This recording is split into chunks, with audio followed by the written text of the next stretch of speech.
ఏం ఆలోచిస్తున్నారు? అబ్బాయి తరపు వాళ్ళని ఇంట్లోకి వెల్కమ్ చేయరా? ఏమన్నారు? సరిగ్గానే విన్నారు. అబ్బాయి తరపు వాళ్ళని ఇంట్లోకి వెల్కమ్ చేయరా? నిజంగానా? అబ్బాయి తరపు వాళ్ళ? హ్మ్. అక్క,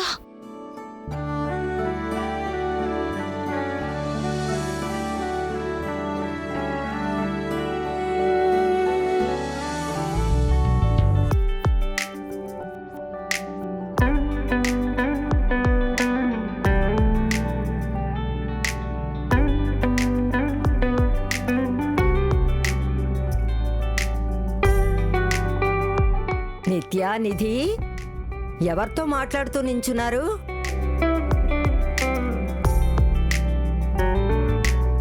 అమ్మా, ఇప్పుడైనా లోపలికి రావచ్చా లేదా? అయ్యో, లోపలికి రండి. రండి బాబు, రండి.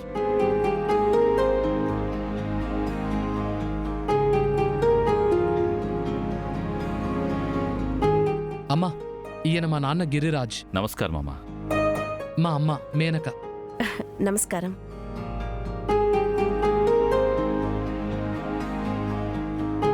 మీరొచ్చినందుకు చాలా సంతోషం. అన్నిటికంటే ముఖ్యంగా నన్ను మీరు క్షమించాలి. ఈ వయసులో మీకు చాలా బాధ కలిగించాం.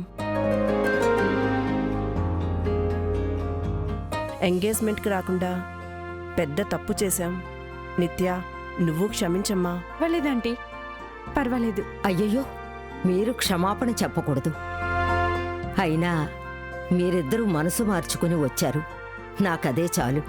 మా మనసు మార్చినది ఈ కర్ణానే. మాకు మా తప్పును అర్థమయ్యేలా చేసిన పుణ్యాత్ముడు. థ్యాంక్స్ కర్ణా. ప్లీజ్.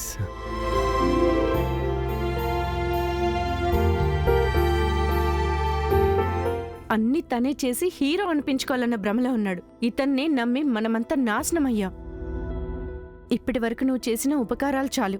దూరంగా ఉంటే మాకు నెమ్మది, మీకు నెమ్మది.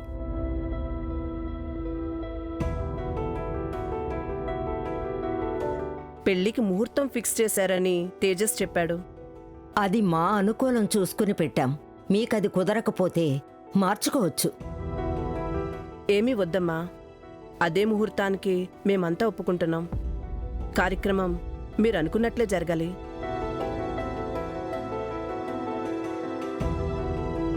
కర్ణ, నీ రుణం ఎలా తీర్చుకోవాలో తెలియట్లేదు బాబు. నాకైతే పోయిన ప్రాణం మళ్ళీ తిరిగొచ్చినట్టుంది. అయ్యో, ఏంటి? నిజం కర్ణా. మీది చాలా పెద్ద మనసు సార్. మీ ఇంట్లో 4 గోడల మధ్య ఏం జరుగుతుందో ఇక్కడ ఎవరికీ తెలీదు. మీరది పట్టించుకోకుండా మా సమస్య తీర్చేశారు. థ్యాంక్ యూ అన్నమాట చాలా చిన్న పదం సార్. మీ అందరికీ తాగడానికి ఏదైనా తీసుకొస్తాను. Thank you Karna. And sorry కూడా. ఈ విషయం మీద మిమ్మల్ని చాలా మాటలన్నాను. మీరు మర్చిపోయినా నేను మర్చిపోలేను.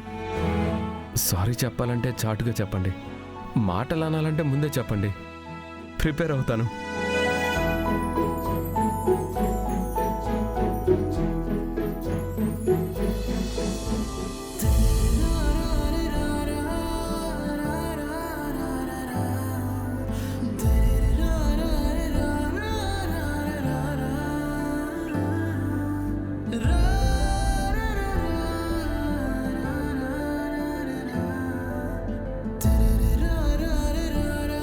అమ్మా, ఏమైనా కావాలా? అవును, అందుకే వచ్చాను. ఏంటో చెప్పమ్మా. నువ్వు నన్ను క్షమించు. అమ్మా, తల్లి ఎప్పుడూ కూడా బిడ్డని క్షమించమని అడగకూడదు. బిడ్డకి ఆ అధికారం కూడా లేదు. కానీ నిన్ను మన ఇంట్లో నుంచి బయటికి గెంటి చాలా పెద్ద తప్పు చేశాను నాయనా. నేను చేసిన తప్పుల్ని అర్థం చేసుకోవడానికి నువ్వు దారి చూపించావంతే. రమేష్, 30 ఏళ్ల క్రితం నువ్వెందుకు అలా మారిపోయావో నాకిప్పటికీ అర్థం కాలేదు నాన్న. కానీ ఈరోజు నీ మనసు లోపల ఆ పాత రమేష్ను కాపాడుకుంటూ వచ్చావని నాకు అర్థమైంది నాన్న. కర్ణను నేను ఇష్టపడడానికి 1000 కారణాలున్నాయి. కానీ అన్నిటికంటే ముందు నువ్వు నేను చూడాలని కోరుకున్న నా బిడ్డ రమేష్ నా మనవడిలో ఉన్నాడు. వాడి నవ్వు, వాడి మంచితనం, వాడు వేరే వాళ్ళకి సాయం చేసే స్వభావం, వీటన్నిటిలోనూ నేను నిన్నే చూస్తూ వస్తున్నాను కన్నా. ఇప్పుడు మళ్ళీ నీలో నేనదే చూస్తున్నాను. నాకు తృప్తిగా ఉంది కన్నా. అమ్మా, నేను మారిపోయానని చెప్పినా కూడా ఎవ్వరూ నమ్మట్లేదమ్మా. అంతేగా మరి, కాలంతో పాటు అన్నీ కొట్టుకుపోతాయి. లెక్కలేనని తప్పులు జరిగాయి నా వల్ల. నా చుట్టూ ఉన్నవాళ్ళు, వాళ్ళ మనస్థితి, పరిస్థితి అన్నీ మారిపోయాయి. కానీ నేను నిన్ను నమ్ముతున్నాను. అమ్మా,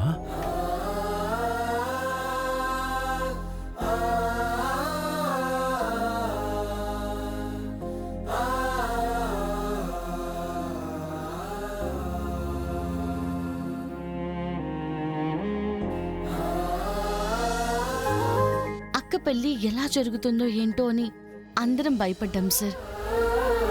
కానీ మీరు ఈ మర్యాద దక్కించారు. Thank you sir. నేను మీ నానమ్మకి మాటిచ్చాను, అది నిలబెట్టుకున్నాను అంతే. మీ కష్టాలన్నీ పక్కన పెట్టి వేరే వాళ్ళకిచ్చిన మాట నిలబెట్టుకోవాలని ఆలోచించారు కదా, అదే మీ మంచితనం. మాట నిలబెట్టుకోవడం మంచితనం కాదు, అది మన కర్తవ్యం. కానీ ఆ మంచితనం అందరికీ కనిపించదు కదా సార్.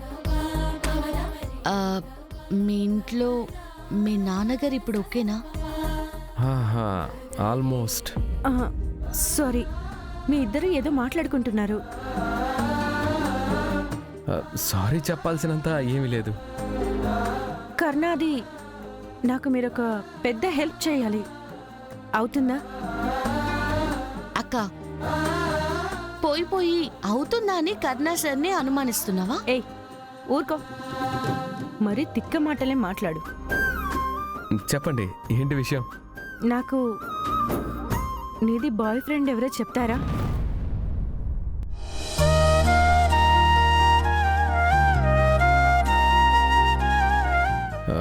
తన బాయ్ ఫ్రెండా?